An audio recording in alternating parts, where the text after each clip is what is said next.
This is action. Hello.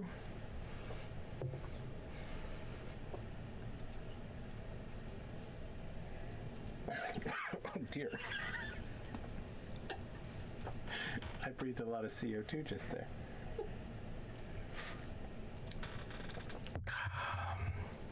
Allow me to clean myself up.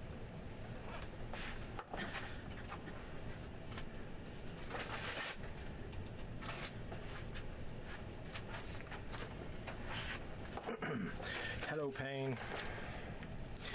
How's the audio?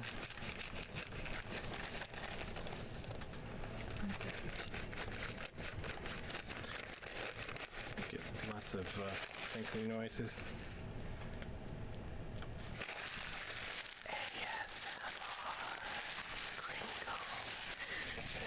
Payne says sounds okay.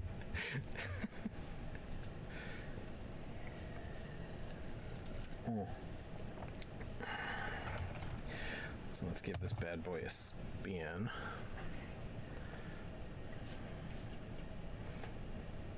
I made a couple of small changes. Wait, apparently Payne says I'm green now, apparently though, so that's new.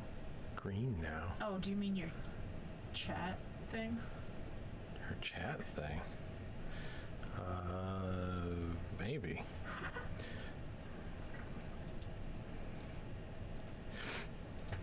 So yeah. Okay, I don't know what that means.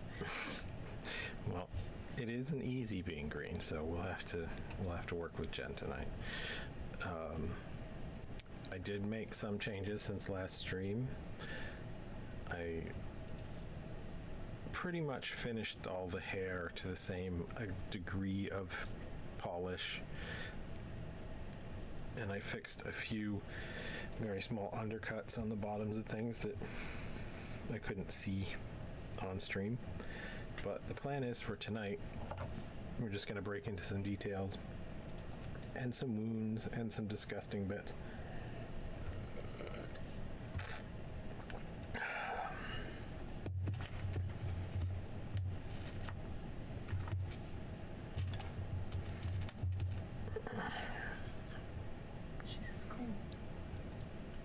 So that's also why we're zoomed in a little bit tighter, because we want some good up close nastiness.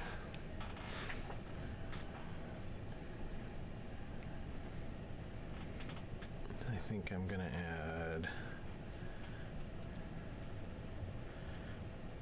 Payne says, will it be giving a technique tutorial for how to do those additions?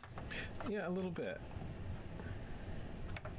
A little bit. We're going to be doing a little more how-to focus, and also maybe a little bit of the why I make the choices that I make when I'm... She thinks peeps would dig that. Yeah, I think so. I hope so. Be a little bit of useful content for people that are trying to do things.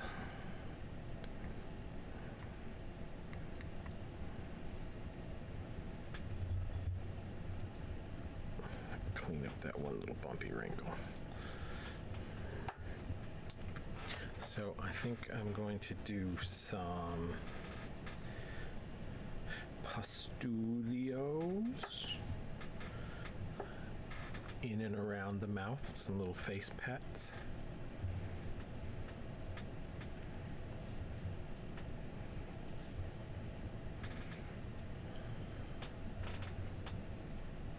I think.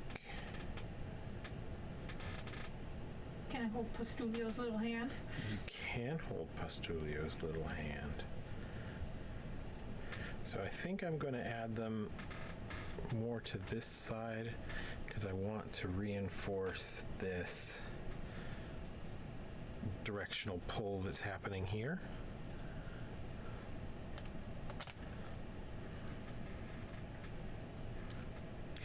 But I am going to place a couple of small things before I start blending in, just to see the overall effect.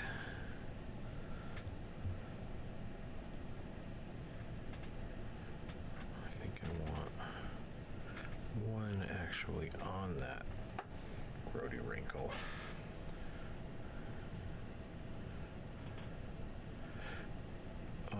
So one of the things that I like sculpting about zombies and things like that is because of the whole battle damage scenario. You have some ability to just place things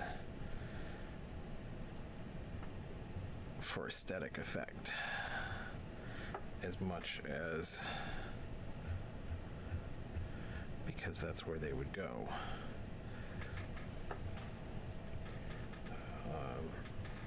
So I don't know how that's showing on cam right now. It looks like we need to come slightly higher, actually. Do you want me to adjust the camera? No, I think I want to keep the camera where it is. I'm gonna beef this guy up by just a scooch. You could throw a turntable on a turntable. I can, but then it gets really unstable. What I really want is another one of these weights, which I can't have because it's in use right now. All right, maybe we will adjust the camera. Looks okay. I'm missing the top of heads, though, and bottom of chin. Yeah. Well, Is that what you're working on? Bottom of chin? Pull it out just a little bit. I don't know if that... Can you go over and check and see if that affects the focus? Yes. Yes, okay. Tell me when we're in good focus. No. That looks good. That looks good? Yeah. What are you working on, like chin? Yep. Chin area right now. Give them those face pats. So I want a little bit of that. I also think I want a little bit of gross, disgusting drool. You're going to sculpt drool? I'm going to sculpt drool. Okay. Well, I'm considering sculpting drool. If anything doesn't look right, then I will change it. I really can't see.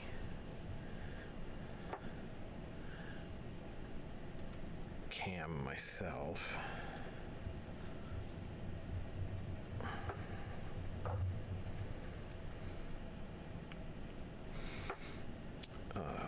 But well, that might be a bit.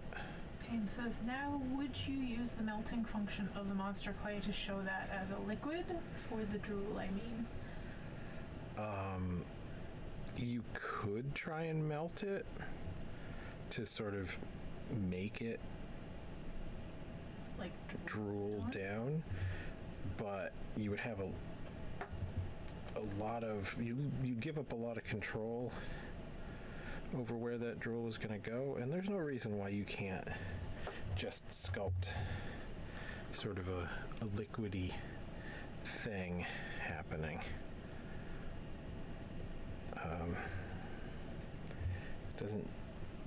We're not method actors here. We can make things look liquid even if they're not.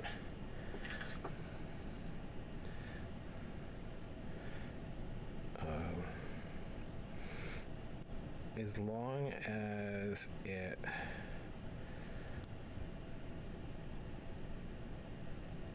seems to have weight. Because the liquidity in the melted phase seems like it would make it more convenient.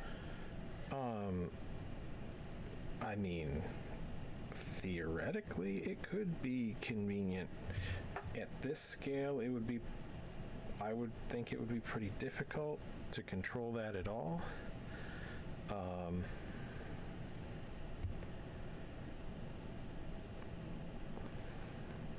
Yeah, and also the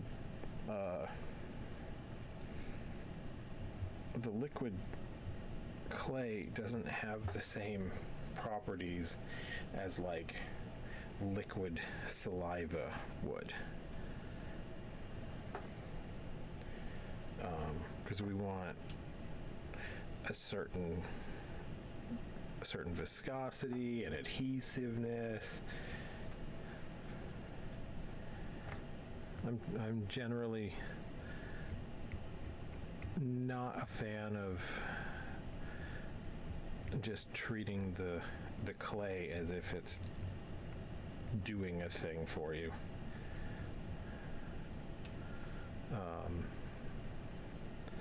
If you wanted to take some liquid clay and pour it out and make like a splat or a drip, and then try and apply those, like make a bunch of them and see which one kind of fits and place it, you could certainly do that.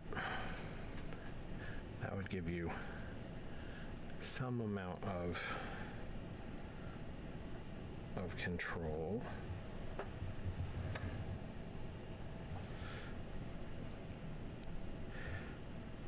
I'm mostly focusing right now on the kind of design aspect of it. Does it look too busy in that area? Does it interfere with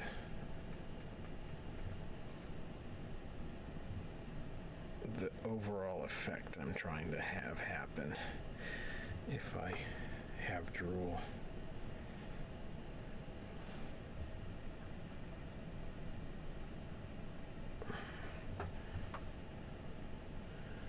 I don't think. I'll leave it there for now.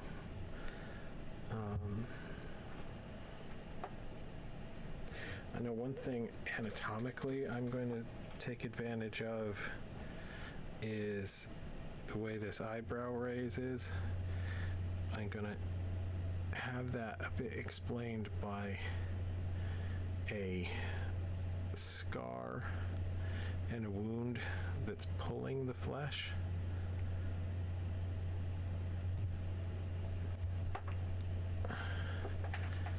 And I believe it's going to run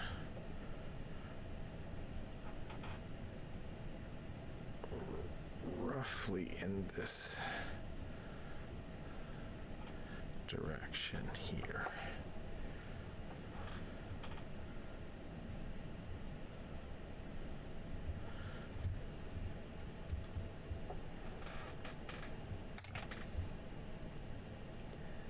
Can we see that on cam okay?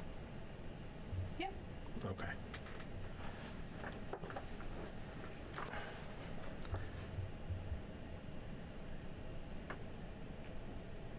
I think that's good. I may change my mind on this. I may carry that through here as well.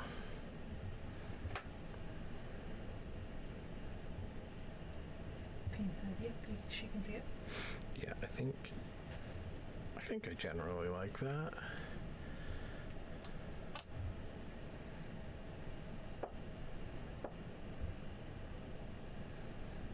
And I know one other thing that I wanted to do. So this area is going to be where the handle is going to attach. So that's going to stand out in a weird way to make a nice spot to stick that handle on. So I think I want to play with this gross, nasty growthness. Are you giving him a tumor? I'm not necessarily thinking tumor, more infected, cystly type thing. Ew. So I'm going to add some extra bumpage. That'll also add a little bit of just fun interest to this back section.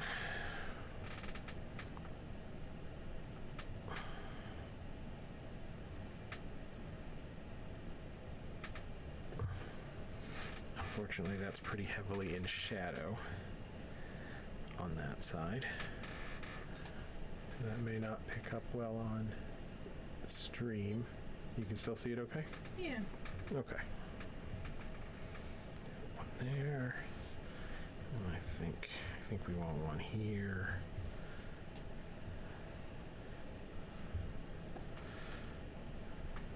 These are just happy little boils. This little boil can just live right here. That'll be our secret. Happy little pustules. We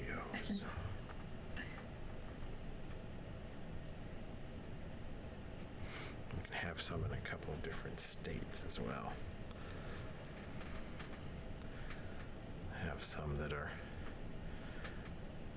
developing, some that are fully bloomed, and a couple that might be broken open, I think.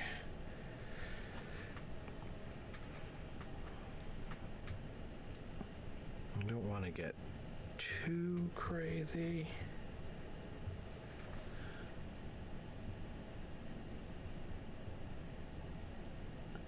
But we can also always pare back.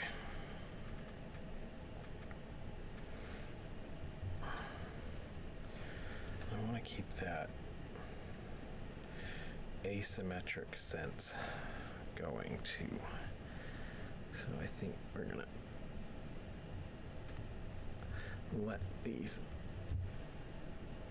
boil areas, take that one off, I don't like that one. I'm gonna let those boil areas sort of travel this way.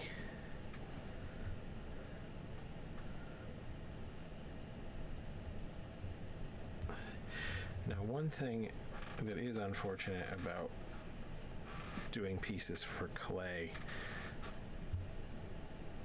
if this were going to be a latex or if it was going to be cast in silicone, I could get away with a lot more rounded, like fully rounded forms. That little bit of undercut would be acceptable.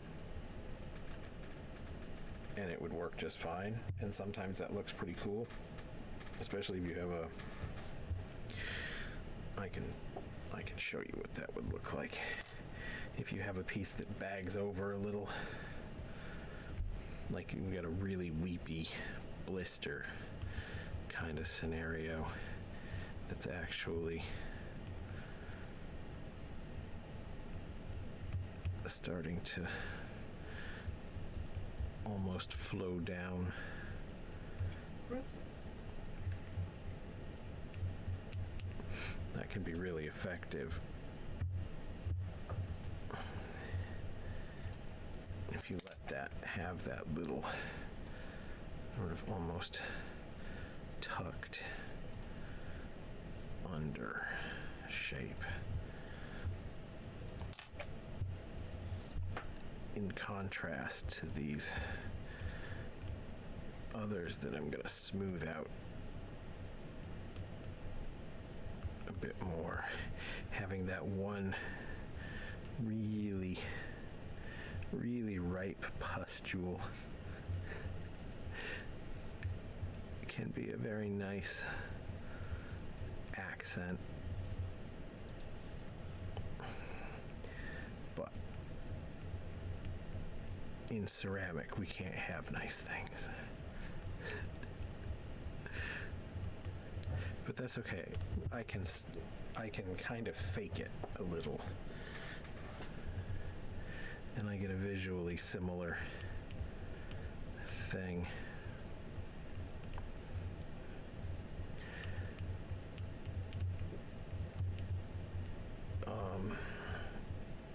It is important to consider the directionality. As long as we can have cool, disgusting things, I'm good. Yes, we can have cool, disgusting things, just not all the cool, disgusting things. The silicone people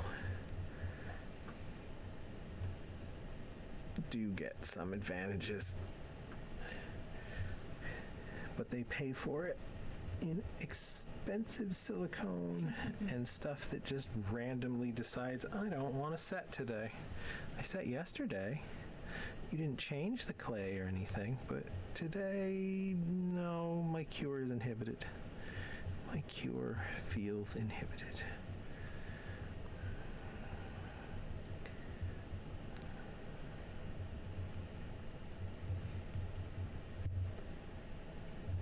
There are good things about silicone, but I like plaster and clay. I'm old school like that. Give this guy some little stretching. Little stretching where the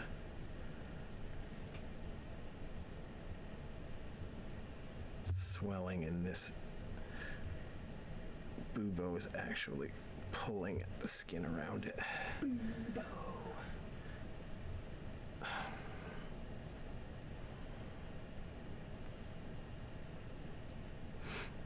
If these are hard to see, I can also pull out the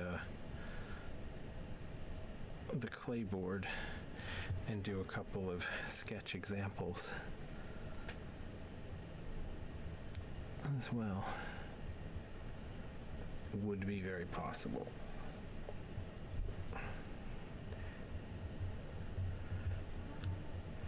So one thing that I like to point out with this sort of stuff is that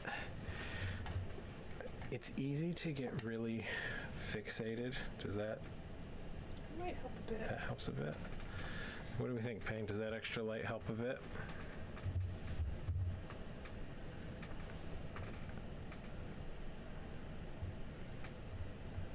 A bit. Okay, well that's good. So as I was saying, it's easy to get sort of tied up in the actual little, like if you're doing a scar, the scar, or if you're doing a zit, the zit itself. She says, I was going to suggest you tilt it forward after you do a section.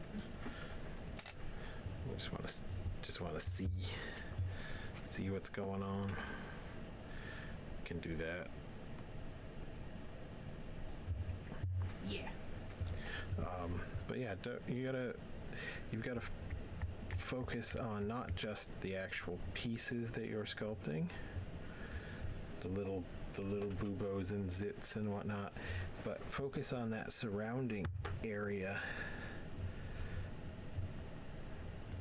because what makes these things work and be believable a lot of times is that context. Like it can really change the way you look at and perceive a shape. There's almost no difference between a little bump on the skin and like a really infected, inflamed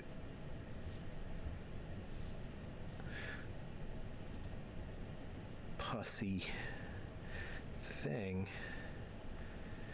until you start looking at the way that it affects the area around. Do you have like a spreading, swelling, or is it a stark kind of standalone dot?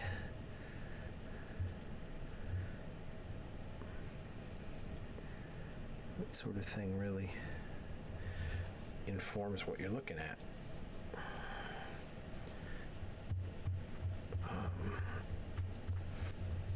Another thing that's important, I find, especially for the ceramics, is that very fine surface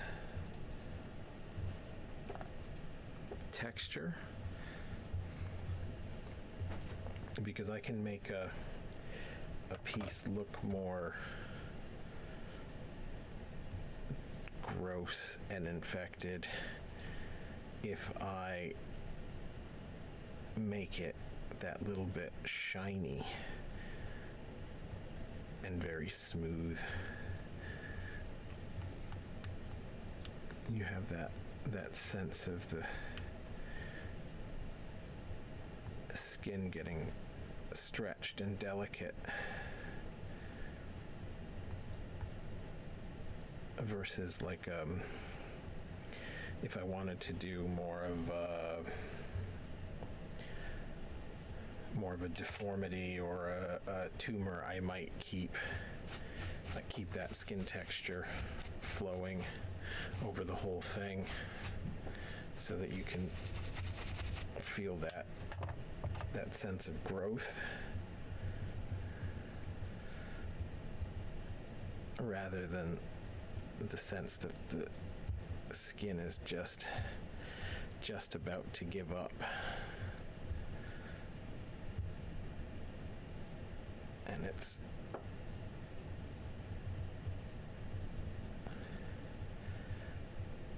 dying and being violated rather than growing in an unchecked way that you would think from a tumor. You can also put an extra little head area on a pimple. Give it that sunny side up egg thing.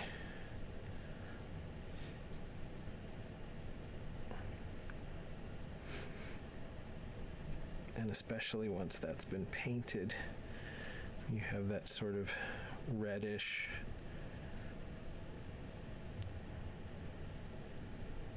tone around, and then the sort of greenish, yellowish, whitish of that extreme really ready to pop area. Adding a white head to it. Yep.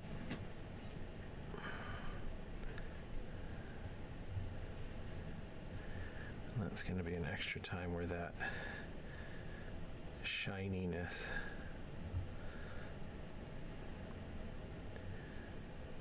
really comes in.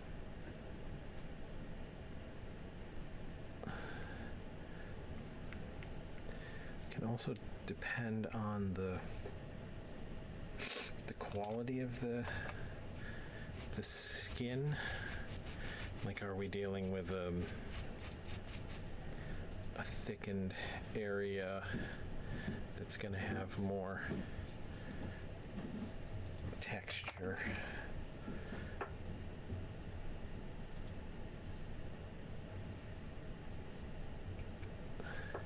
Or are we dealing with something that's wet? Do zombies have sebum? Do zombies have sebum? I would have to assume. The real question is the sebum undead? A significant portion of what we would consider that sebum stew mixture is actually our skin's friends, dead bodies and things. All the little bacteria remains. Makes up a pretty good portion. Payne says, I'm trying really hard not to get monster clay in my new lappy. I'm not doing great. Yeah. Wait, do you have a new lappy? Jen has a new lappy. Jen's old lappy went badly. I don't know if you can see that, where that curls over. I will have to repair that for this piece, but the way that looks extra. It's still kind of alive? Your old lappy?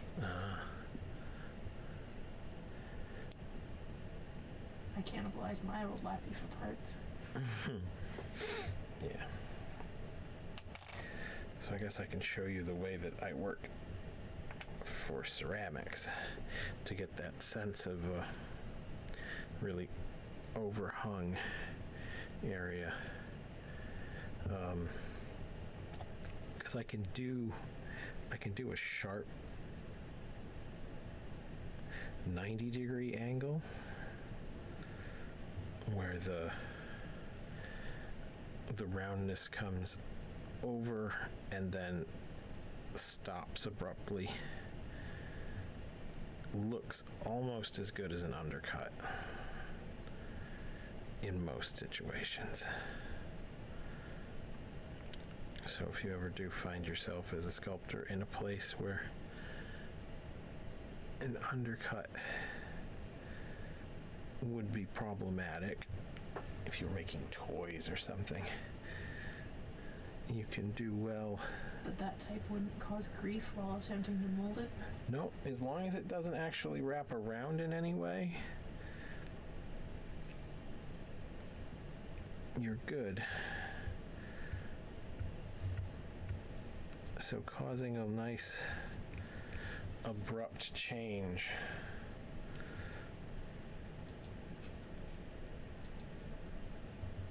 you can also see I added this extra bit here. It just gives it more visual weight without actually turning around.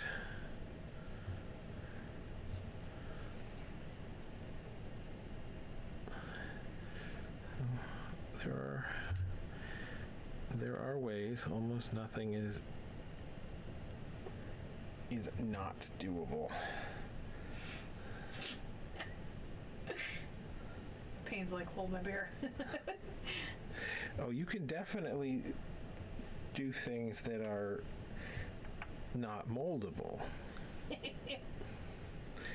or not a good idea to mold.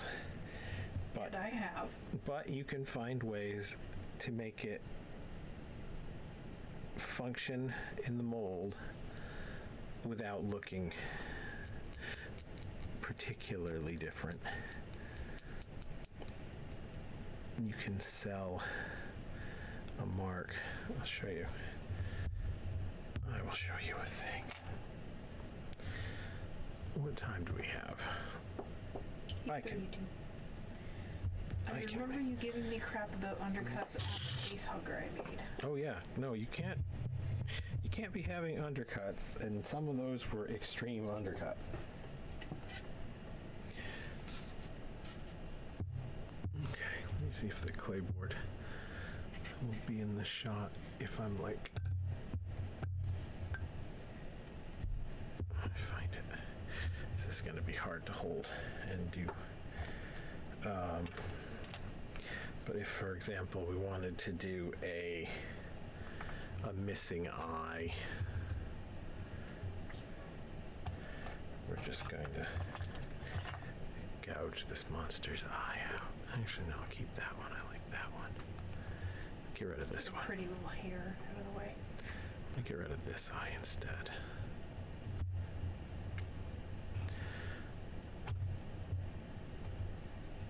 So it'd be really difficult to do a full, like, that eye socket is just empty. Especially if you're doing a wearable piece, most likely the person wearing it will have an eye. So you have a certain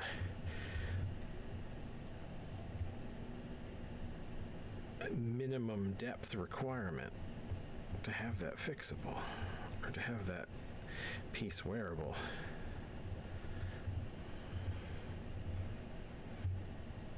Get this out of the way so I can get that out. You'll gouge an eye out. Alright, let's get that out. Okay. assuming that we can't have that eye hole there.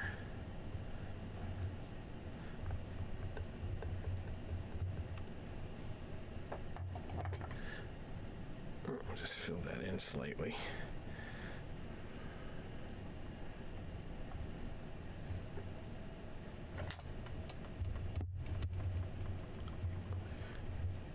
Let me know if we can't see what's going on. Can. So I'm gonna fill this in.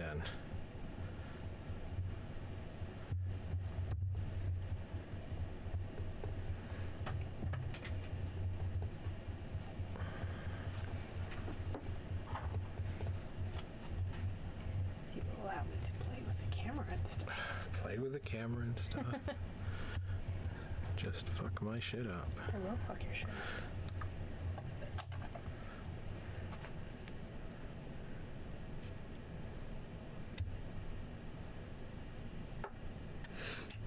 I should get my mask stand out again for the clayboard.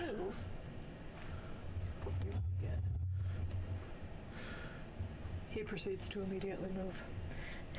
Uh-huh. You're fine. So, obviously you can build up the area around where you want this hole to be.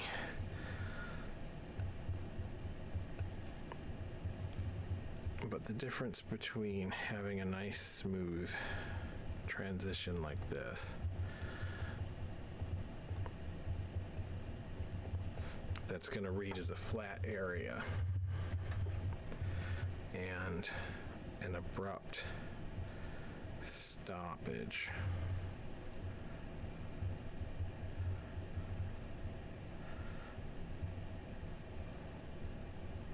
underneath is huge visually.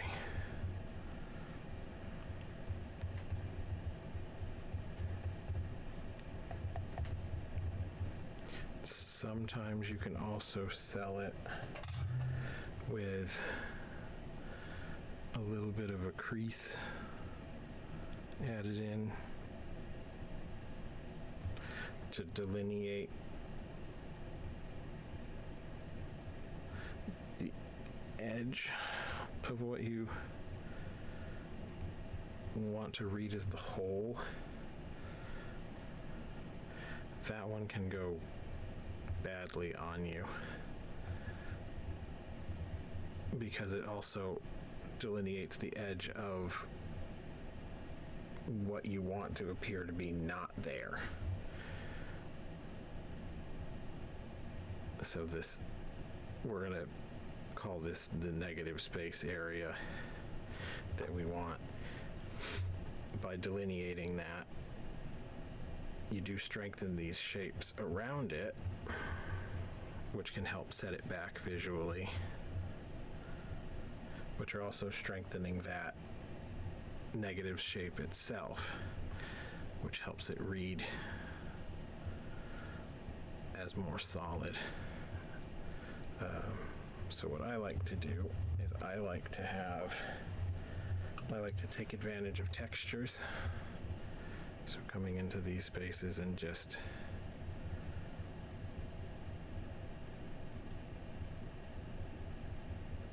physically making it more textured so that in the final piece it will appear more dull and without a shine to it. You polish up the area around a little if you can, and that will help sell it.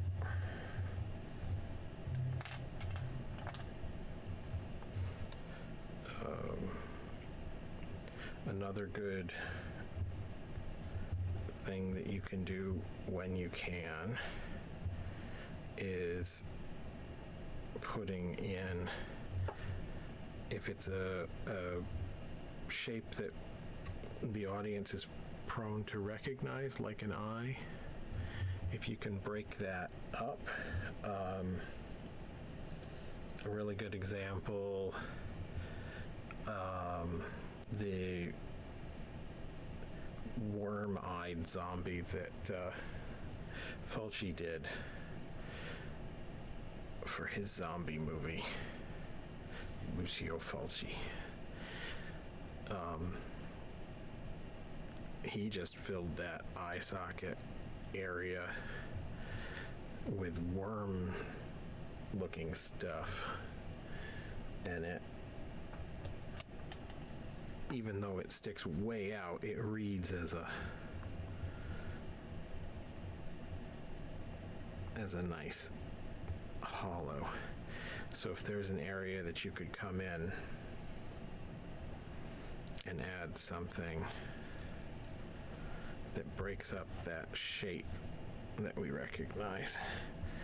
So we're gonna stick some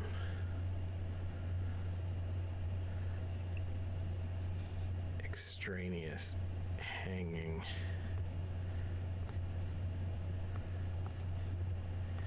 tissue in there that you'd likely still be able to see around in a mask.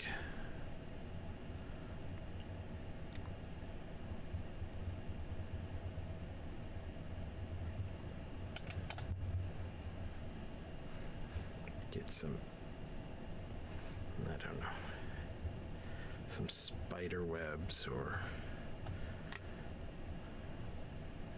some ruined eyelid.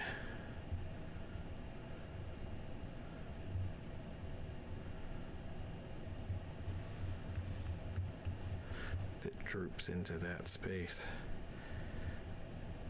and breaks it up. And then we'll have much more of a sense of this being an empty socket than if we just smushed it in as much as we could. Or a thing that I see a lot of people do is that you have these almost ubiquitous huge cheekbones and brow plates around a ruined eye that often just reinforce how that eye is definitely not there, or that area is definitely not missing. It just ends up looking wrong if you go too big on these things.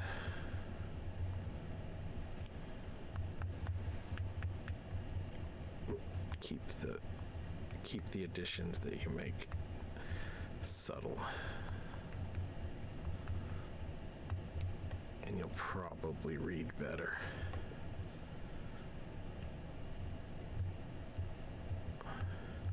There's also that lovely magic show style sleight of hand distraction.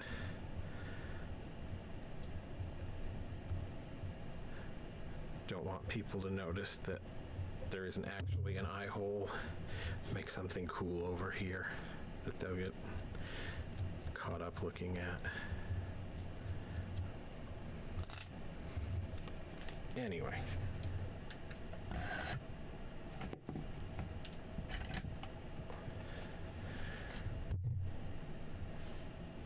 That's a good way of dealing with those kinds of physical limitations.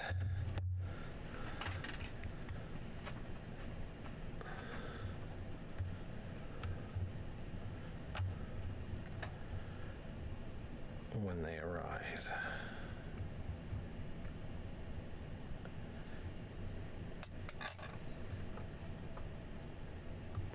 Around. There we go.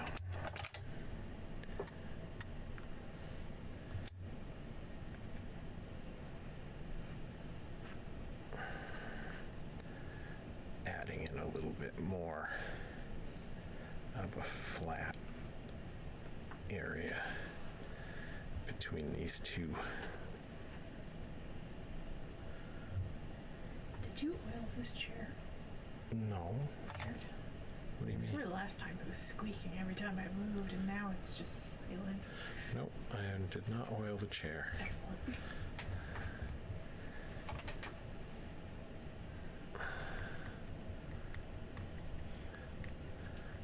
Just reduce this one in the middle a little bit.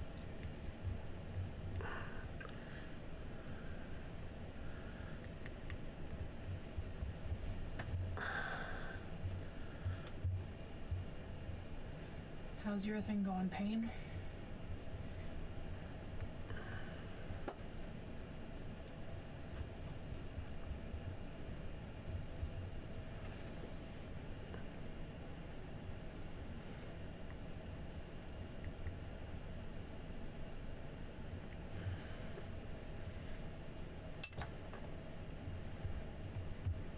Right now I'm trying to reduce Alien Bolton's breathing tips.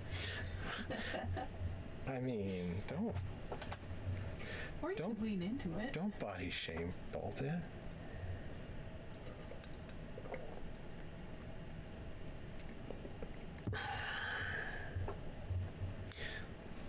They can't help where they put on body fat. That's just genetics. She's gonna get a pick. Good.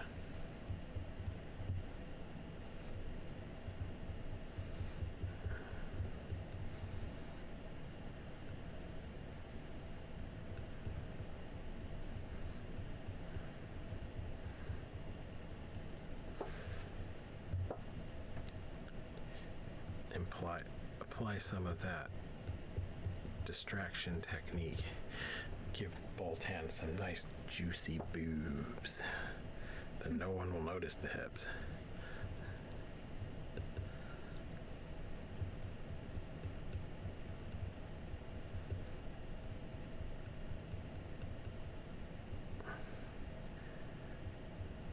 Reduce this area to just a lumpy, slightly rashy section.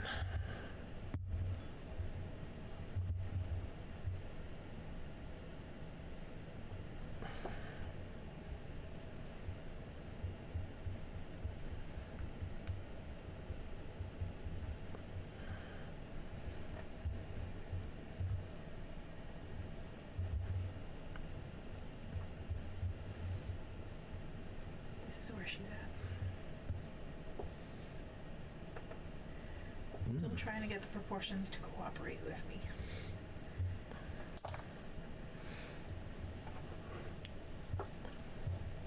Did I ever show you these things? They can be handy for proportions. These are my proportional dividers. It's good if you're working like off your phone. Wow. The mug we sent to Australia has officially landed. Oh. That's good. We have a mug in its home, in its forever home now. Yes. Safe and sound all the way in Australia.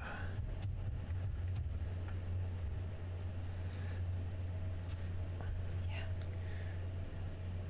So he weighed it for us, and it was 896 grams. Uh-huh. Because he put it in metric as the queen intended. Oh, wow.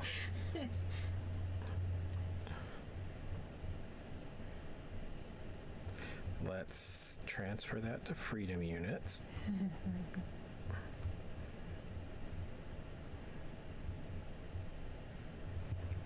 Yes, we're being... Yes, in freedom units that's 1.97. So it is in fact under 2. We are being slightly dicked around by UPS is being UPS Australia. maybe UPS or Australia uses different Queenly units than the standard.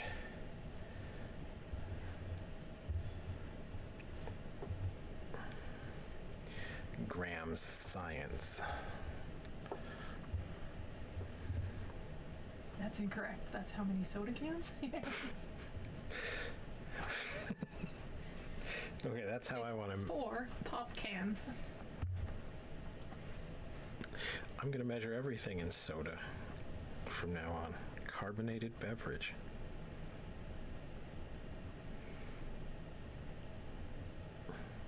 Viva la Pepsi scale.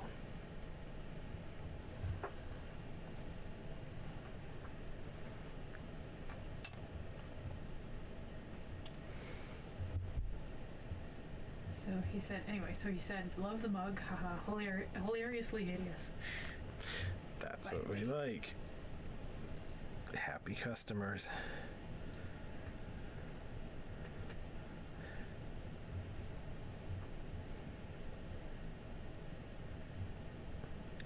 Yes.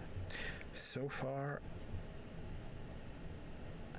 our customers have been really super great. Almost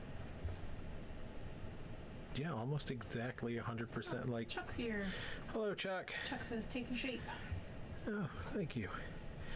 Yeah, so far, all of the people who've bought mugs, basically, we haven't had any difficult customers, I wouldn't say.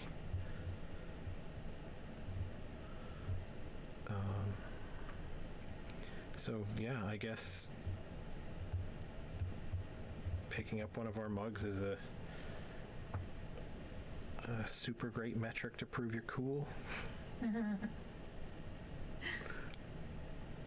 hello. How are things?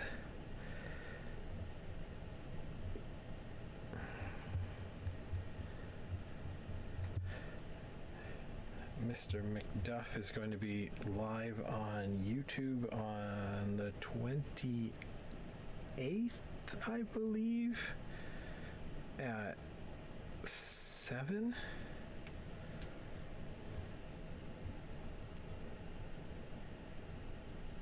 He says for the future people potentially watching this on YouTube,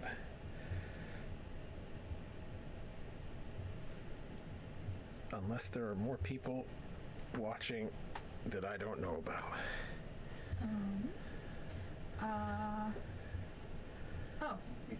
The 28th and tomorrow night? 28th and tomorrow night. Did I miss a thing? Perhaps. He says you inspired him. But did I inspire you to do a thing tomorrow night? I want to plug this thing properly.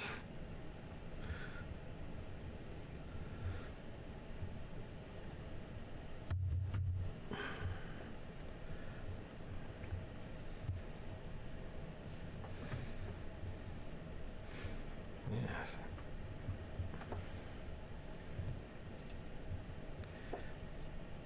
We'll have to.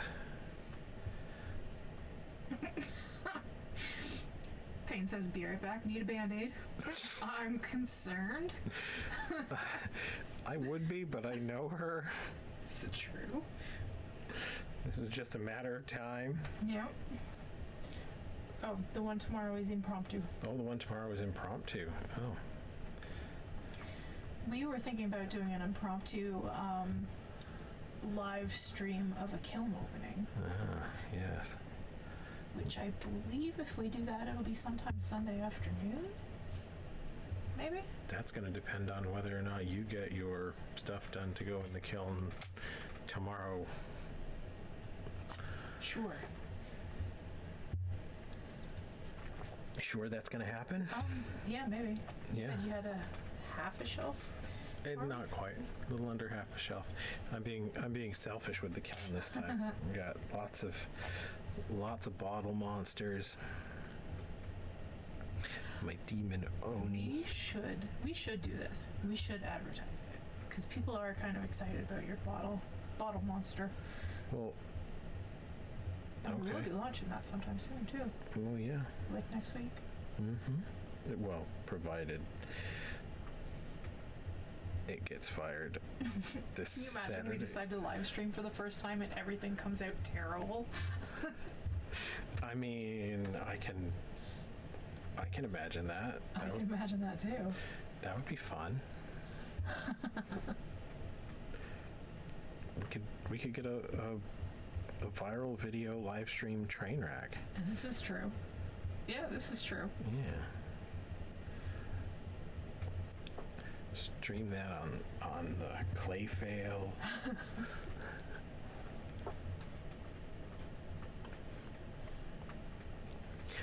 So what are you working on your live stream tomorrow, Chuck? What are we working with here?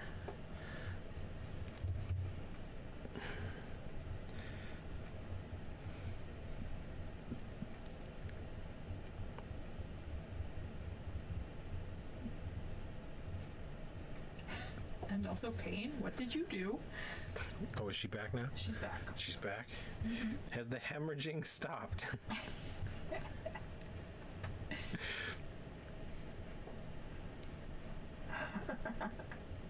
Oh, yes. Tomorrow that will be Deveriona. Oh, okay. Did I say that right? I thought it was Devonian. Not with this spelling. Not with that spelling. I have not. It's a Star Wars Cantina monster. Oh. Okay. The one that looks like a bit like a kind of classic devil. Oh, okay. Exact same song. What? Yes. Yeah, I'm surprised it has a name like that, honestly. Most of them have much worse names from the old Star Wars. Worse how? Well, there was the well-known Prune Face, one of the bounty hunters.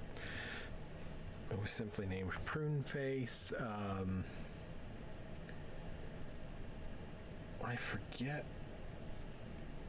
Some of the other ones were really good in terms of just no one expected these background critters Yeah, okay. to need a name, so they just went with whatever production was calling them. Gotcha. So, Payne says she has a number of cuts on her hands right now from pharmacy, plus the winter weather. Well, I keep rubbing the edge of the clay tools against them and popping them open again. So I'm adding band-aids to cushion them. That makes sense. Yeah, that sounds about right. Okay, so let's... Chuck says it was an original devil mask from Rick Baker that he used for one shot in the cantina scene. Yeah. And it was on his Instagram? Yes, I have seen the beginnings of Chuck's sculpt. Payne said it was super cool. It is coming along very nicely.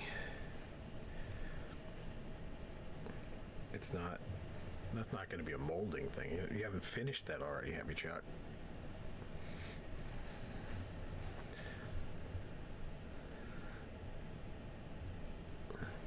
Oh, are you going back to touch up that scar? Well, yes, I'm gonna. So I've blended in these sort of pimply areas. I've started blending in the pimply areas. Got them pretty good in the back.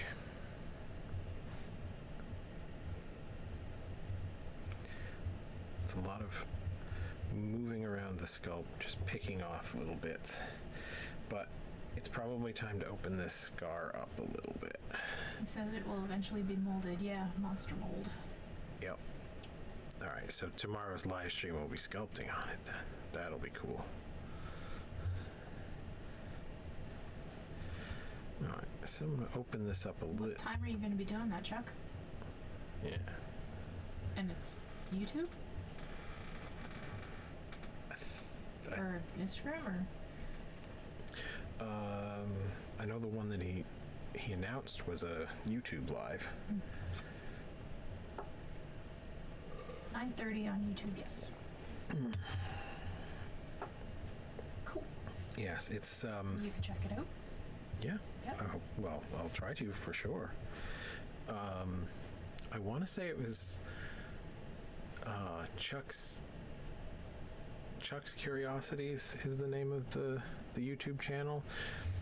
When I searched it up the other day, it did not want to come up. I had to do a search for Chuck Bertrand and Jekyll and Hyde mold. That one had finally caught. Yes. Okay. Oh no, the channel's actually called Chuck's Curiosities. Yes. When I searched it up, it just wouldn't come up under Chuck's Curiosities. Weird. Okay. But that was either I misspelled it or Okay. I think we both know that that's what happened. or it hadn't gone into the search as much as well yet. Because that was Same with Etsy. yes.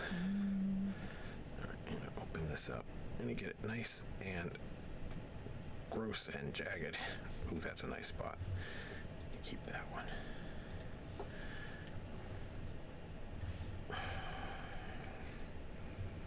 Yeah, we're playing around with an Etsy store right now. There's not really a lot on it. It's just, I don't know. Our marketing theory is just throw everything at the wall and see what sticks. Mm-hmm.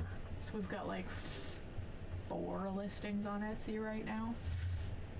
But it's Handmade Curiosities 1. Because somebody squatted on Handmade Curiosities like 5 years ago and hasn't used it. All right. These bastards. So can we see this scar well? Yeah. Now that that's opened up. Okay, good. I want to add. I'm gonna add a little bit of puffy. A little bit of puffy meat around that scar and spots. I still say you should have went with Handmade Curiosities. Too many letters. One of the accounts, I don't remember which one it was, we had to go with Handmade Curios because the S on the end of Curiosities was just like 1 letter too far. That's a step too much. Yeah, that was really irritating. Rage.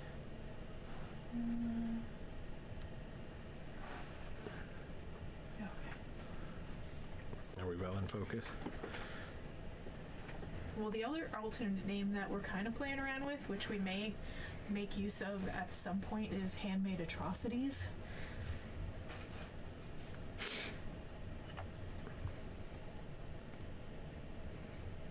Which I like. Yeah. Yeah, me too. Don't really know what to do with it. I did book the domain name though. Yes. So now you're squatting on the. I am squatting on it, yes. So I'm just adding a little bit of puffiness in a couple of spots.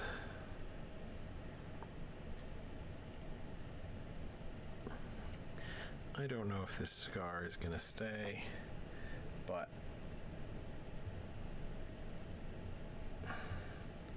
for tonight's stream anyway, we're doing scars.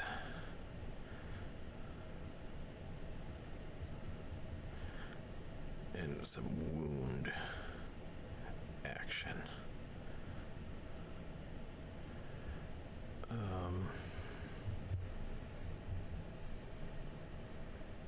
So I like to add a little bit of volume around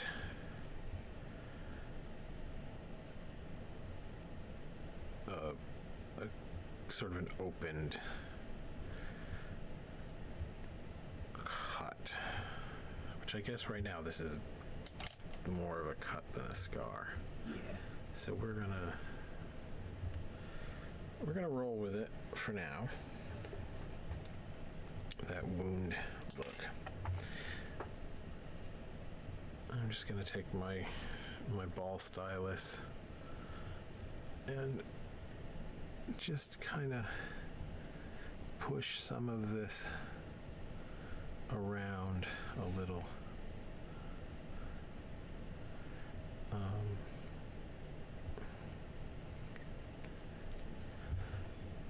Because I do want to have that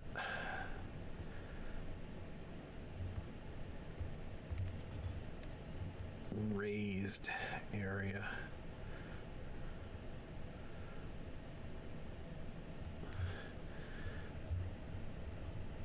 Just a little bit.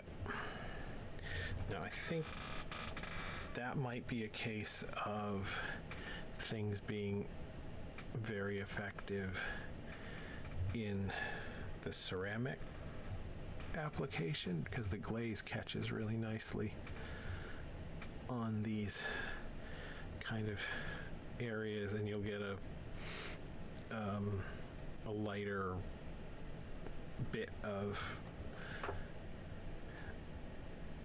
thinned out or almost like raw looking clay, oftentimes right on the end, right on the edge of the wound area, and it reads as that kind of when the skin's been lifted away from the underlying tissue and it doesn't have blood supply anymore, it kind of goes waxen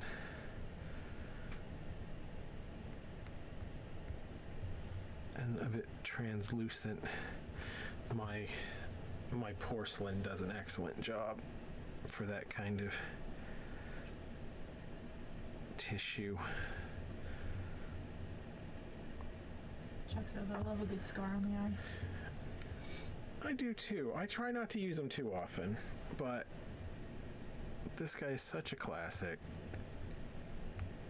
that I thought, why not? Why not today?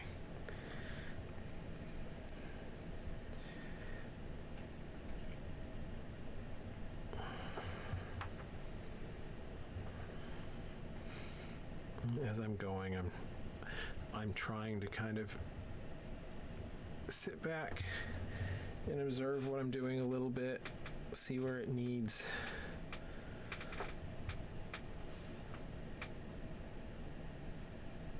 a little bit of strengthening at the edge, or a little bit of knocking back.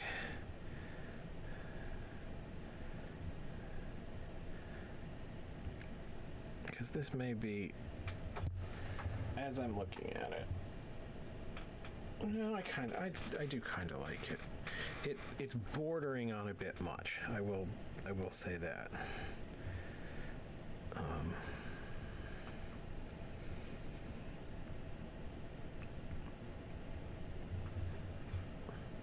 So there's a chance that a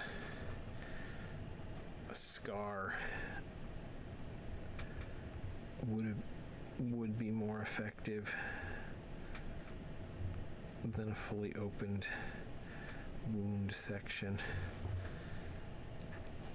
Let's get some just indication of some deeper tissue in there. So that's one thing that is probably worth pointing out. If you were to look at a freshly cut wounded area,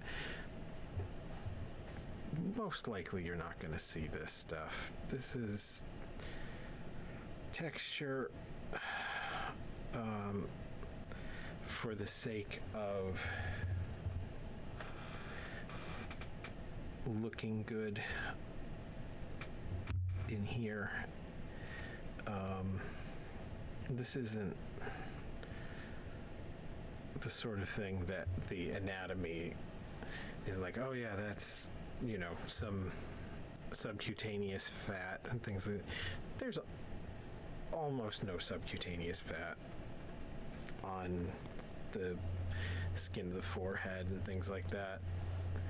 It would probably just look like kind of a smooth or roughly kind of torn area, but not, it wouldn't have this kind of thing. But this is going to look great in the glaze.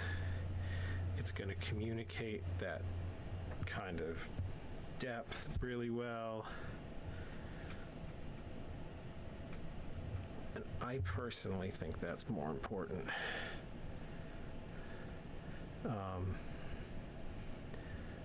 Anatomy's great. It's a great thing to know. But anatomy only tells you what's plausible. It doesn't tell you a story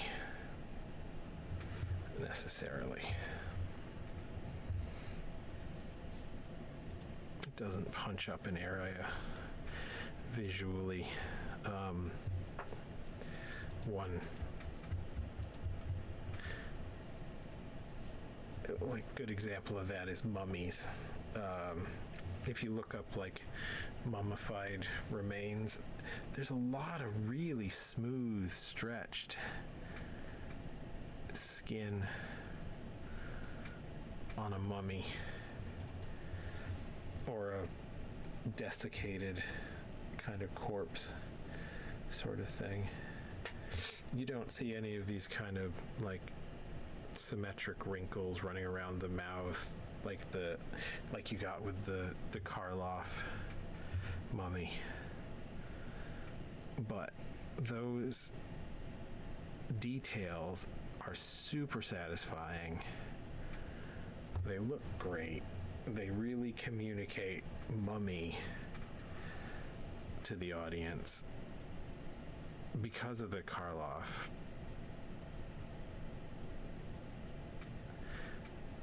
Dick Smith mummy.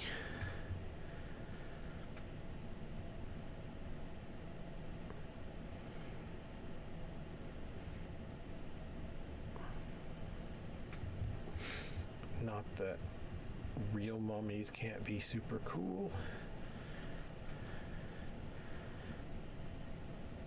but they're not the only way to mummy.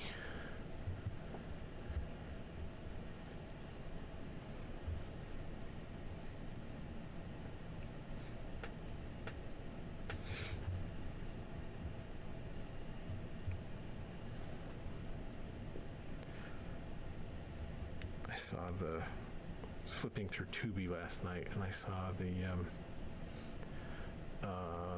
Tom Cruise version of the Mummy film. It was on there. I feel like that's a good example of how not to mummy. That one was not. What was wrong with it? It was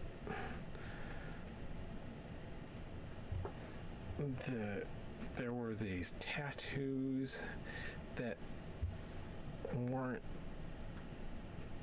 making sense. It was just kind of a mess. Super forgettable. I saw the film and basically just could not tell you what that mummy was all about, like visually, like 2 days after I saw that movie. It was the wrong colors, but for no apparent reason. Jen says she's looking it up. Yeah.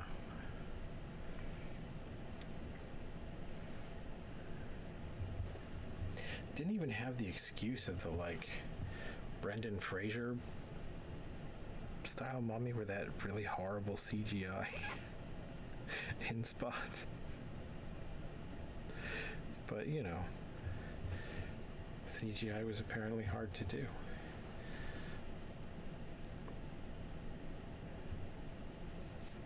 Chuck says they missed the point on it for sure. Yeah.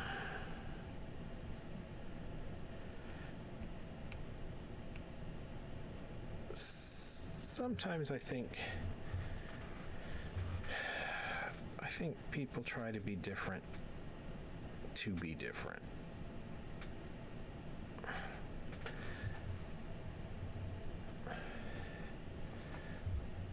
Which is, I guess that's fine when it lands, but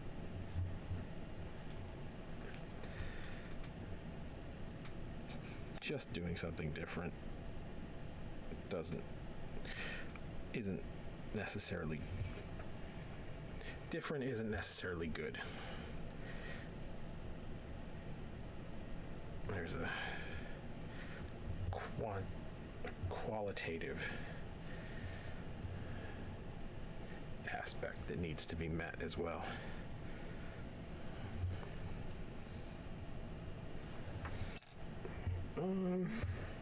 Chuck says the company I worked for at the time did some of the VFX on the Tom Cruise movie.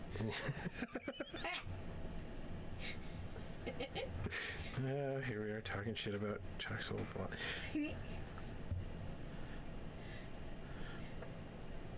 What were you doing for the company at the time, Chuck? Were we directly talking shit about your work?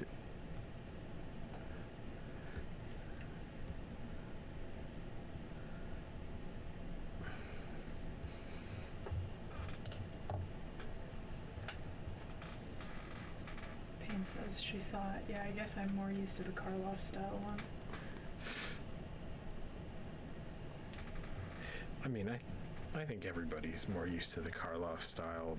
That's...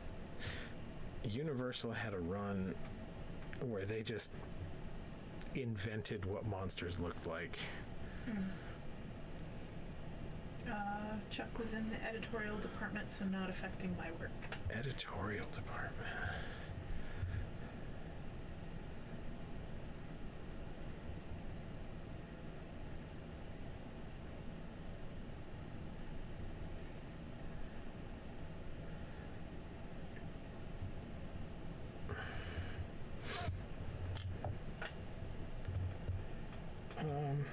Okay, this drool is gonna be too much. We're gonna get rid of that. It's not. Let's see, what do you remove it? I removed the drool. We don't need something on that side of the mouth. Because this scar is very strong. It's reinforcing this line that wasn't helping. Having extra stuff running off.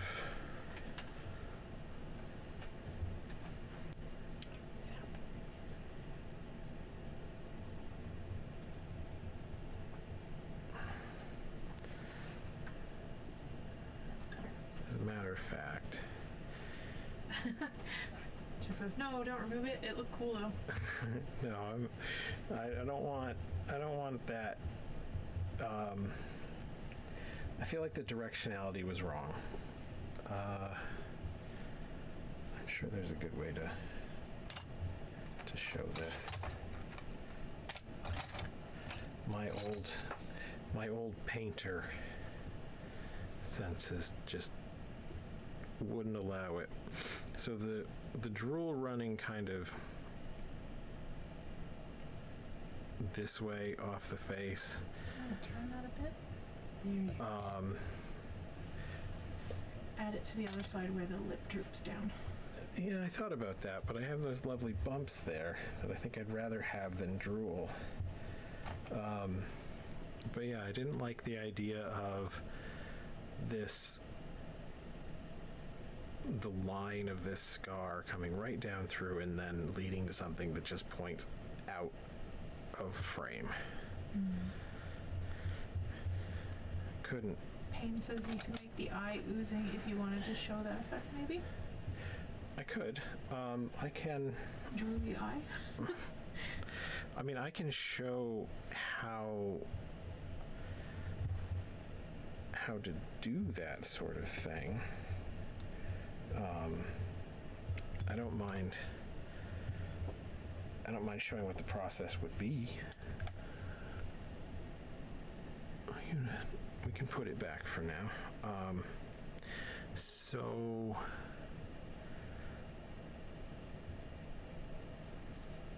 the thing with the drool would have been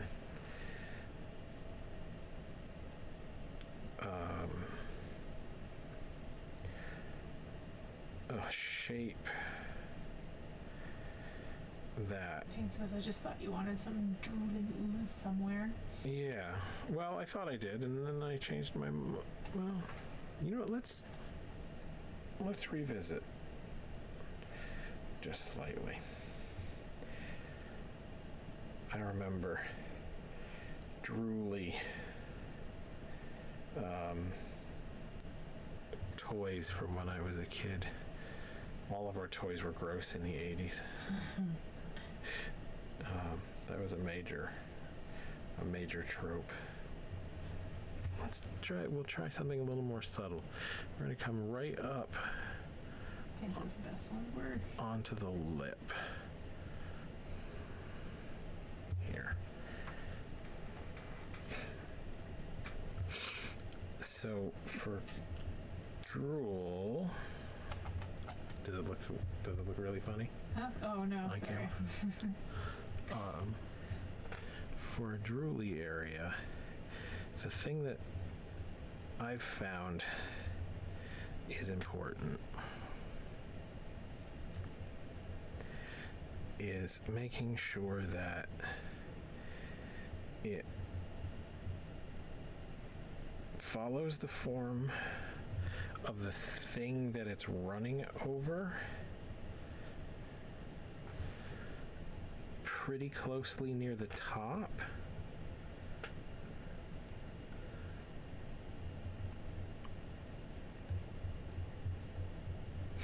And that as it gathers near the bottom of the droplet, it starts to have more of its own shape. Obviously, the best case scenario for doing something like this would be finding some reference.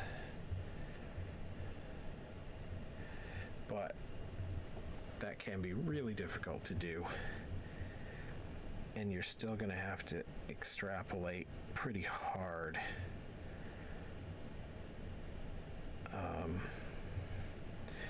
Unless you magically found whatever monster you were trying to make that looked pretty much like the monster you were trying to make, that also happened to be drooling. I'm going to give it, try and have an interesting shape along this bottom edge. I'm just trying to find that perfect food stylist ice cream cone drip.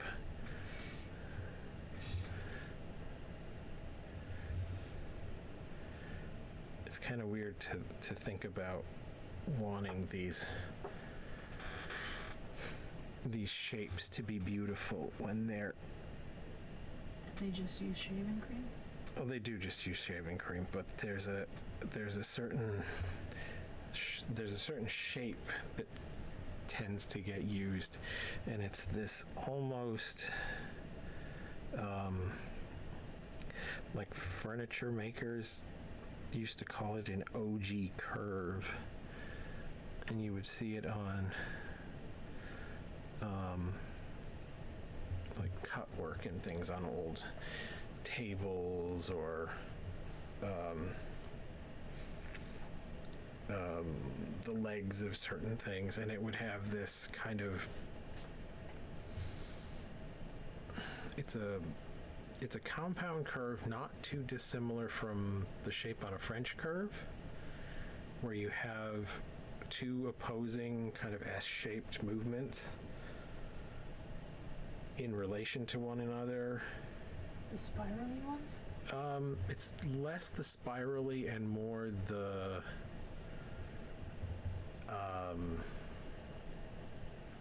that transition between the curve going this way and this way.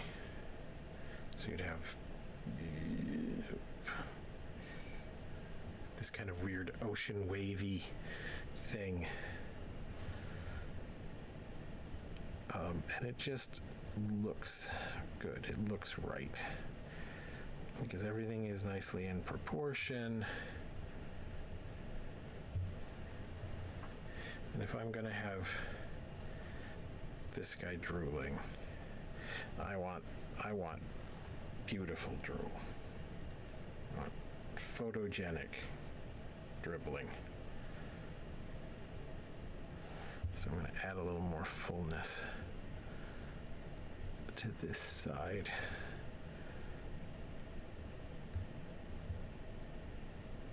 The Thomas Kincaid of spittle. No. No, not the Thomas Kincaid of spittle. Definitely not that. Think more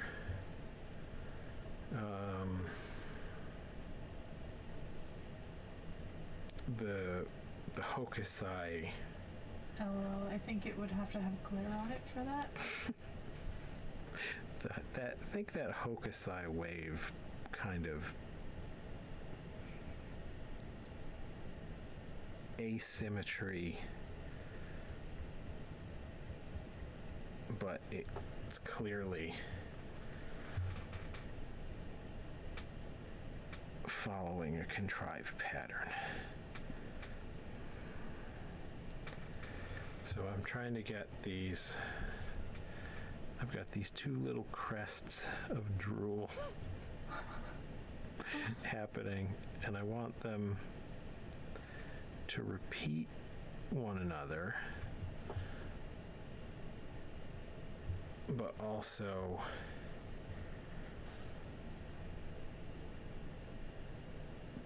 to diminish in proportion,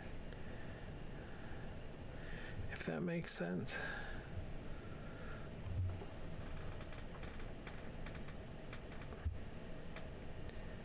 Well, it just looks like he's eating lettuce. It looks like he's eating classic Roman lettuce. It does a little bit.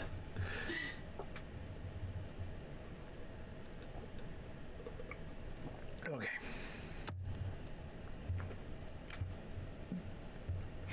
Okay, we'll give this one more go. I'm gonna get rid of that.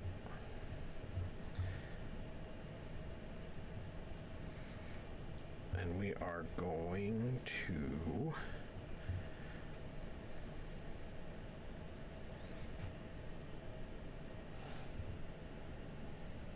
change up the order that the little 2 all beef zombie special sauce lips cheese.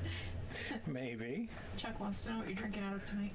I am drinking out of one of my favorite at-home mugs. He's got a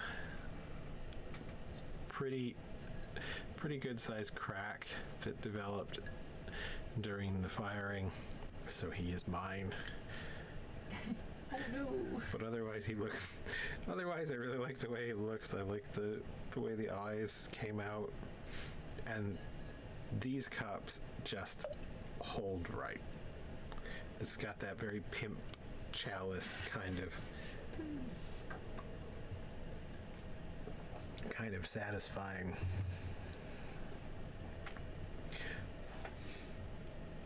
way that holds. Okay, so that's not the one I wanted. We're going to try this one more time with the drool. Chuck says, love it like a king. Indeed. What's that one called? That is my tube neck corpse zombie design. He comes in all sorts of fun shapes and colors. I have a Halloween-y version. Now, are you just gonna look like you're sticking your tongue out? No. No, we're okay. So, we need to increase the liquidity of this drool. So we're gonna get... Just in case anyone wants to order them. Thanks, Payne. So we're gonna get a little bit more drip going on in this slobber.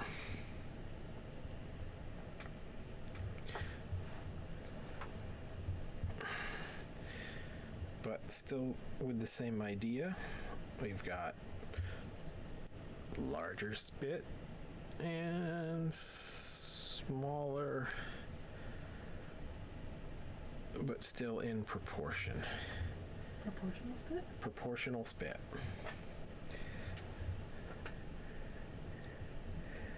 Because I do want, I want my monsters to be beautiful.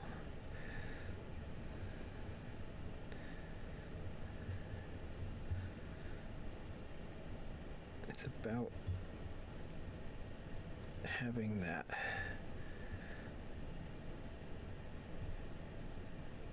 sense of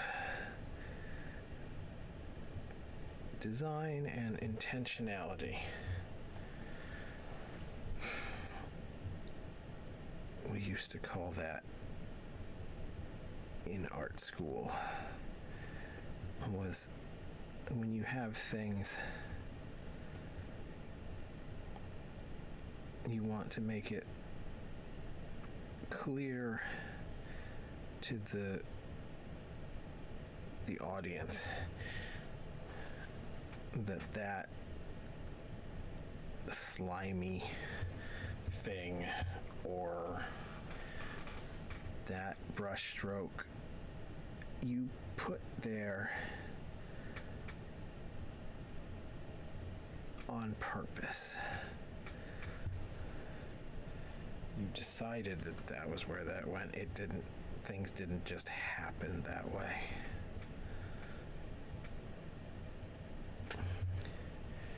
If you have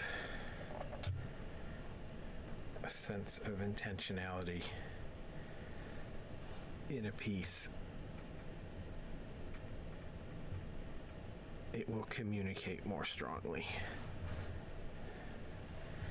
Give that a big fat droplet.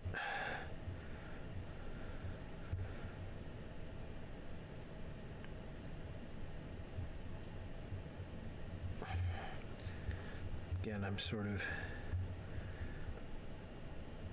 conceptualizing that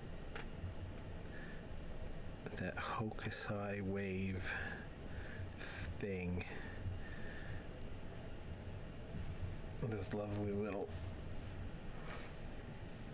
curly spray bits at the end of the form and the little droplets flying off.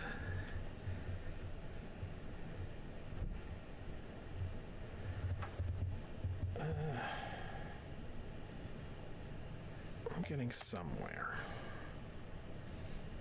I don't know if it's somewhere good, but it's somewhere. I'm gonna try a thing. I'm gonna try one more thing. What are you trying? We're gonna add.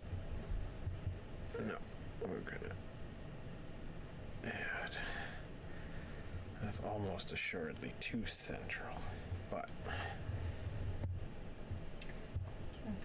Point that camera into the back of it.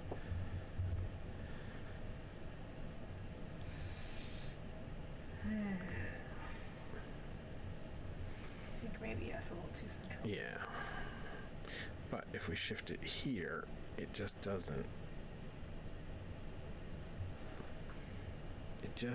do the same job. It's these spaces become too even. and regular and boring, and we can't have that. No. We can't have that with our drool. Try one more. I don't think that improves our lives any at all.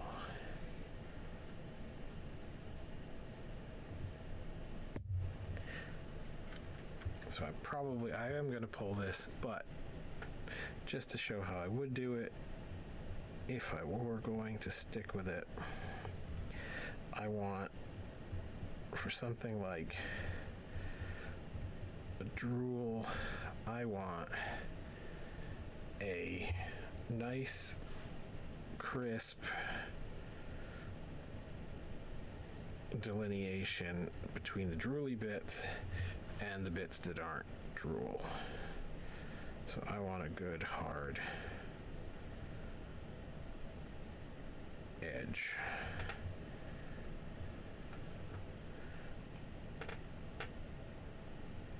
Because drool is going to be shiny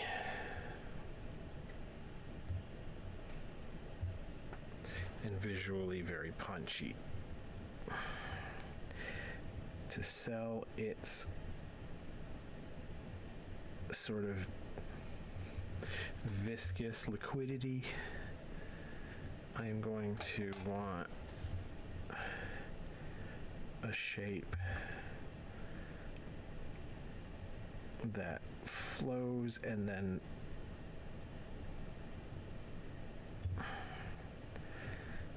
so it's following the shape of the lip, it's coming down, it's thinning out, and then it's going to gather at the bottom of the droplet and form up more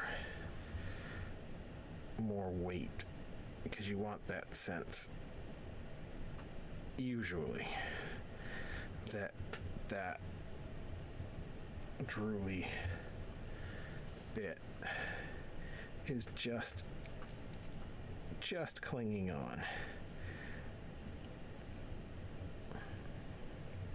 It's almost ready.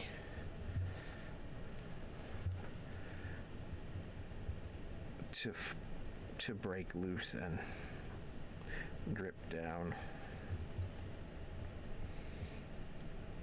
And you might sell that even more by having some small amount that's already fallen onto the chin.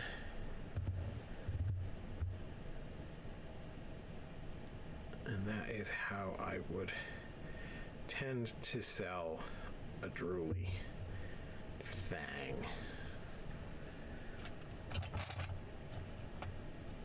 Now let's get that off. Chuck's Jekyll and Hyde has a.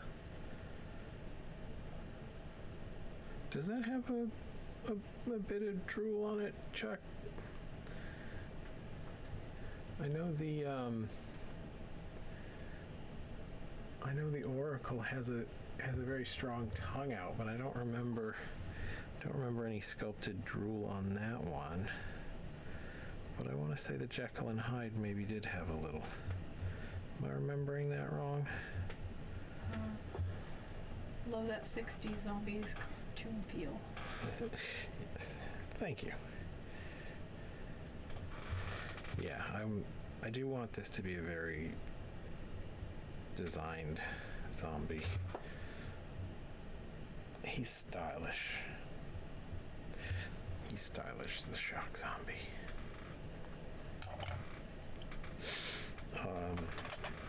But I think from all of the failed drizzle, we did learn something. I think this area is threatening to kind of run off the piece. So I'm going to reinforce some of these. He says, I don't have drool on either, but I add it using acrylic gloss chalk. Okay. I did remember I remembered some being there, but it was acrylic gloss. They do look good. Yes, I'm going to reinforce some of this horizontal movement that wraps around the chin.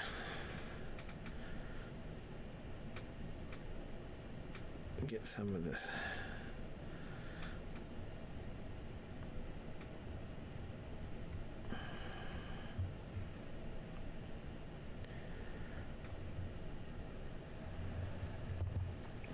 these wrinkles happening to help move the eye back around the face. Just soften these in.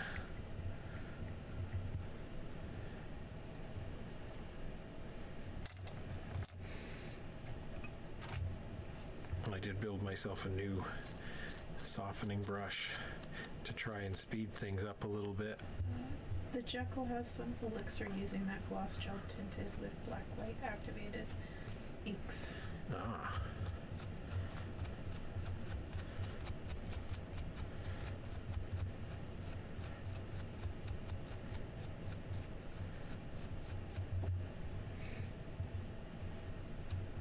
That's cool.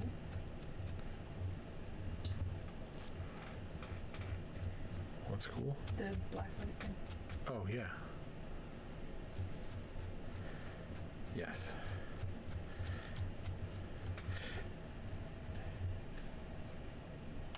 Chuck's masks have a very good sense of proportion and movement, I find. Cool. We should get our hands on some glow-in-the-dark glaze sometime, just for funsies. I would absolutely play with some glow-in-the-dark. I know you would. Gimmicks. Yeah. Gimmicks and Monster clay gadgets. cleanup is one of the main reasons why I don't use it often.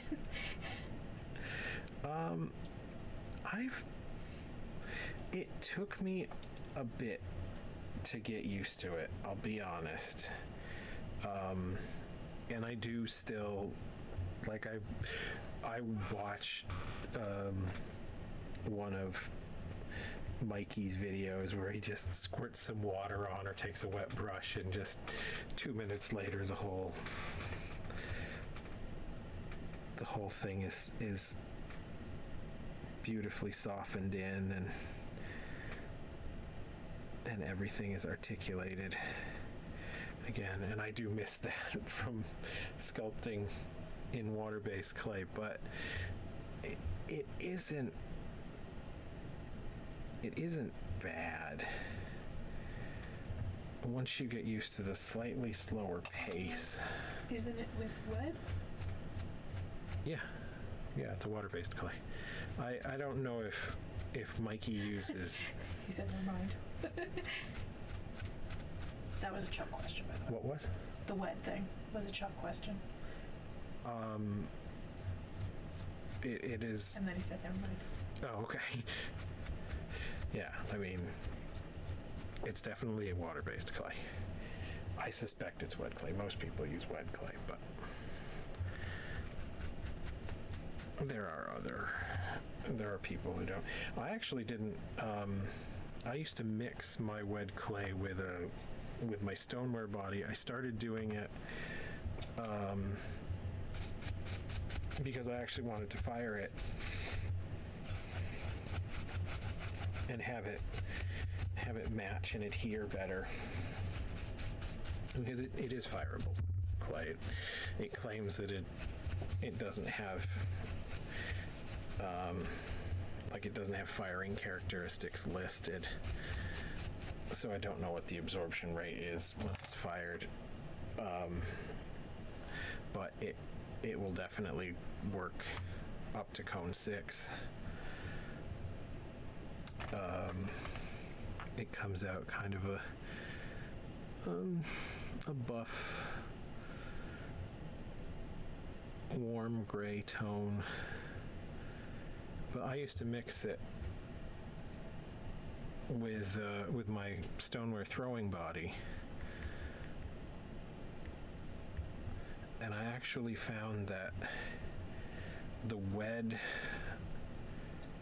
was a little sticky, and it actually dried just slightly slower than I wanted for the most part. I found the about 50-50 mix with the stoneware body to be a really good sculpting clay.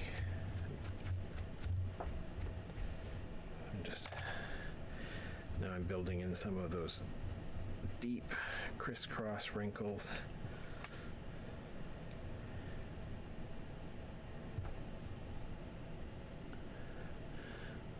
This is where the sculpting gets probably a bit more dull to watch, but it can be fun to do when you're just kind of adding this little bit of texture.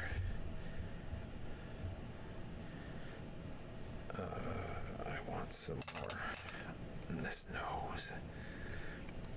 This is one of my bits of this sculpt that I'm liking the best, this kind of mangled, ruined nose thing. And it's nicely central on the face, as noses tend to be, so I don't mind giving it a little bit more oomph visually. I'm going to add some superficial wrinkles.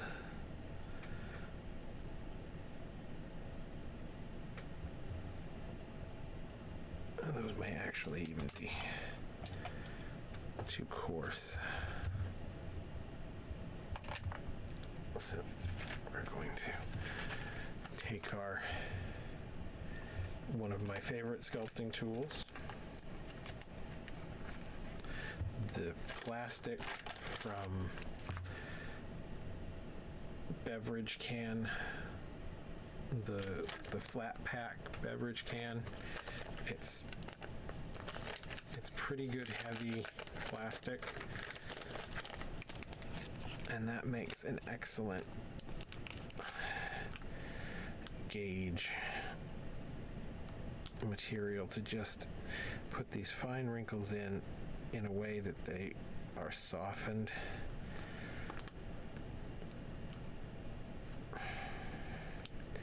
and read as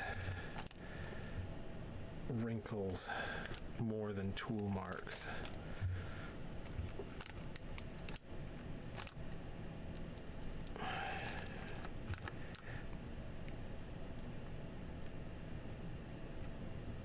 I still find I usually like to adapt these a bit after I put them in place.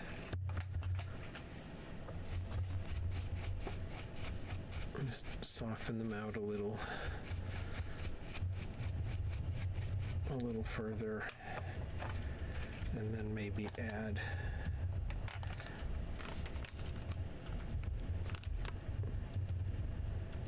back another layer. That doesn't really. We're on very little real estate here on the tip of the nose.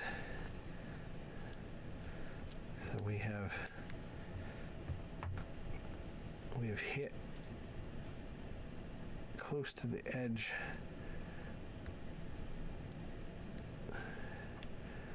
of how finely detailed we can be and have it still be readable. It's actually one of the things that I really like about sculpting physically in clay versus people that do sculptures in the digital space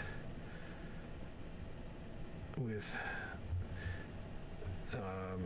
Blender or Nomad or something. You tend to see a lot of just ridiculously small detail. And I think that comes from the ability to continuously zoom in to your piece. It's so easy to lose track of just what scale you're actually on, and have these like teeny tiny minuscule surface forms that end up looking weird once you zoom out. I see it pretty regularly, especially on things like the miniatures for Warhammer or the Games Workshop stuff. It has a ridiculous amount of tiny little details just spread all over the figures in a sort of very willy-nilly sense, I find. And it impacts the cohesiveness for me. But it does give the mini painters something to do on every little surface. Right now I'm just softening and polishing up some of these high areas.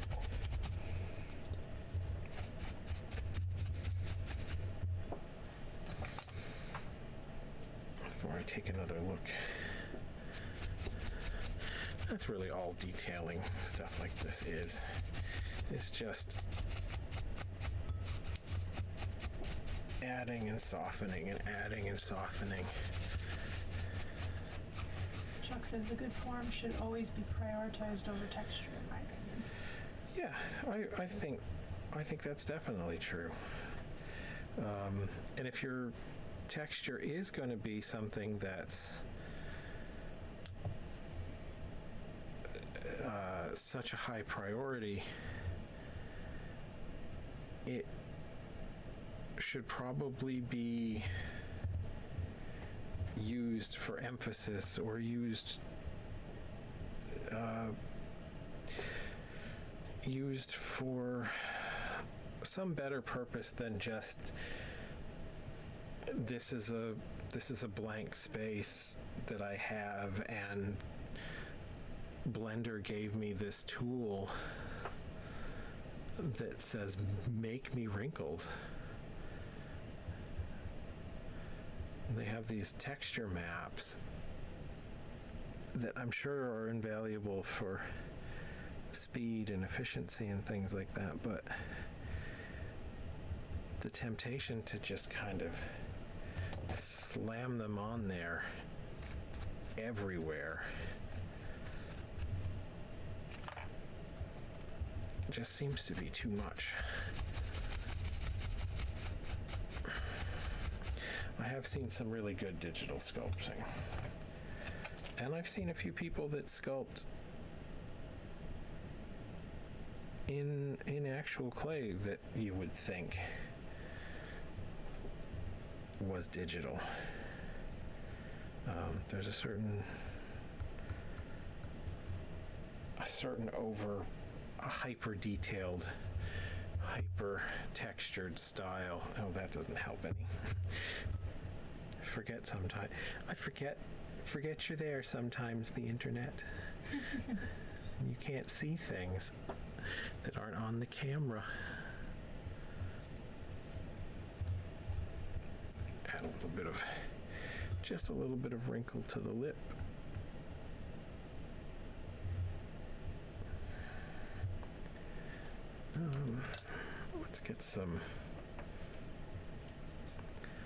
Let's get some more pore texture going on. I genuinely don't know what this tool is. It's some sort of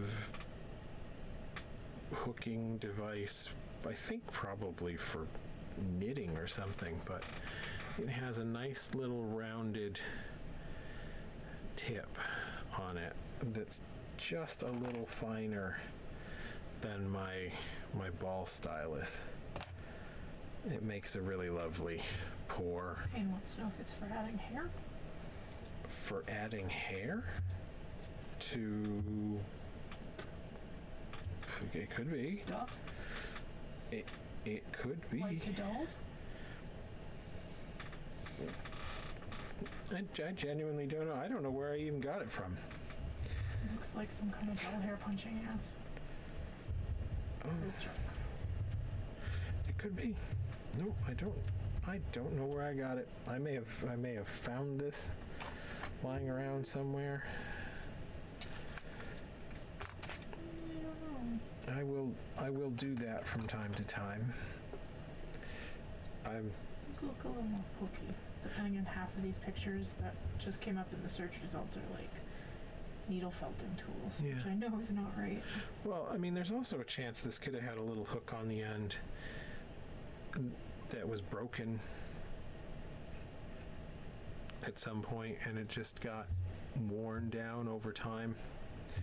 This is another tool that I made, and it is just a bunch of little brad nails that I clipped the heads off of, and I set them in epoxy sculpt, and then just got a sanding stone, like a diamond sanding stone, and just worked the tips down until it got to the texture that I like. And I do use this occasionally for pours. I saw you using a pour tool a bit like this in one of your last uploads, Chuck. One thing that I like to do when I am going to use this, I like to twist it so that I'm not getting the same pattern over and over. So I just poke it in, take it out, give it a little twist, so it's presenting a different face to the clay each time. But he's also just about out of scale for this size. This would be a good fine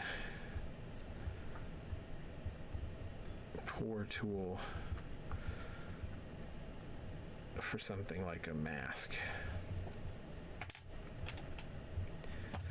But put those on and then mostly take them away. Chuck says, great idea. I have one from Kemper that's similar. Yes.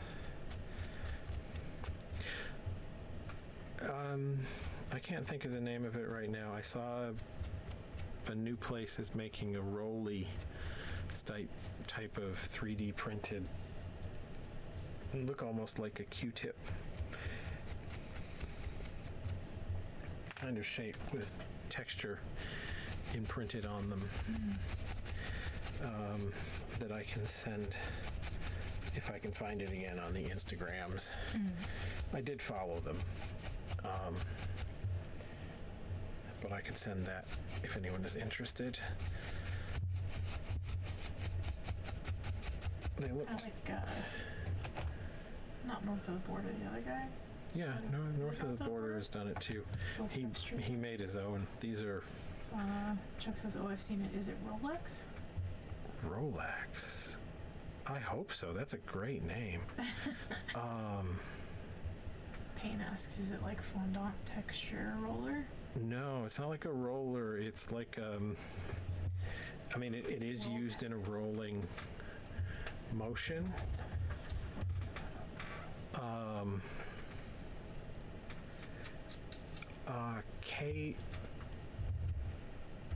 Let's see, what was that company? Okay, you're gonna have to help me out here, Chuck. I've seen you have some tools in a couple of your videos. They're Is this it? a thin. That's a much bigger. It is that type of tool, but So similar to that. yeah, it's much bigger.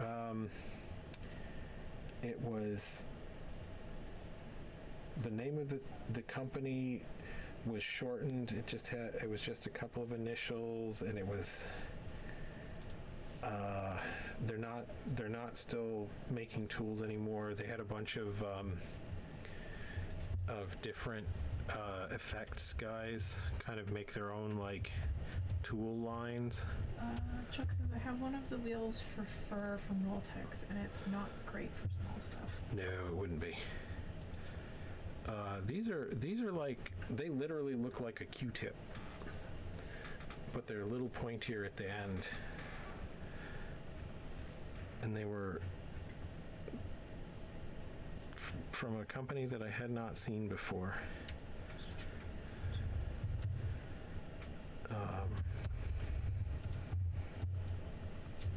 Sculpture.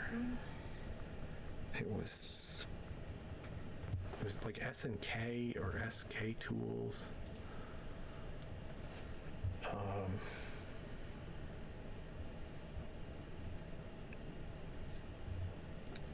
SKS? SKS, possibly. That's Not the also Sculpture Supply.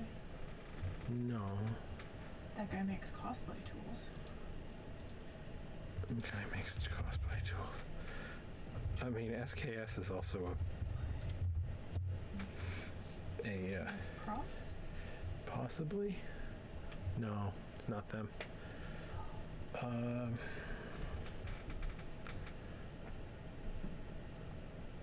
Let's see, who had a line with them?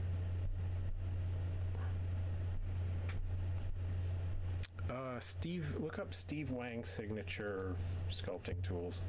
I think Steve Wang had a set with them. Possibly Tim Gore too. It is 10 o'clock, by the way. It is 10 o'clock? It is. It's 10 o'clock.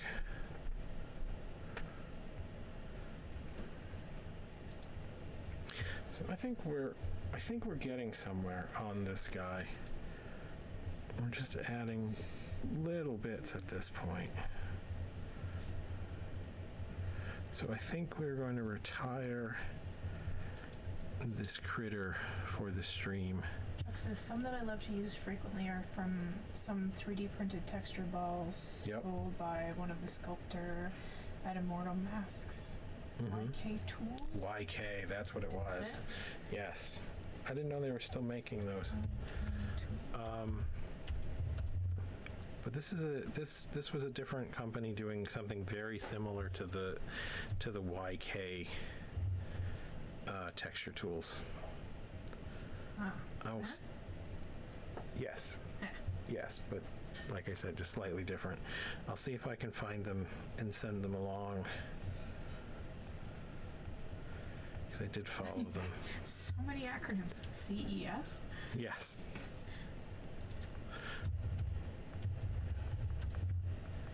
Yes.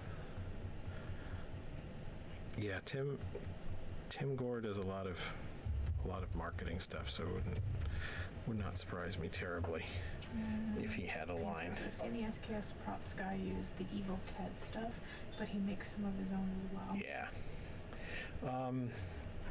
I used to really appreciate that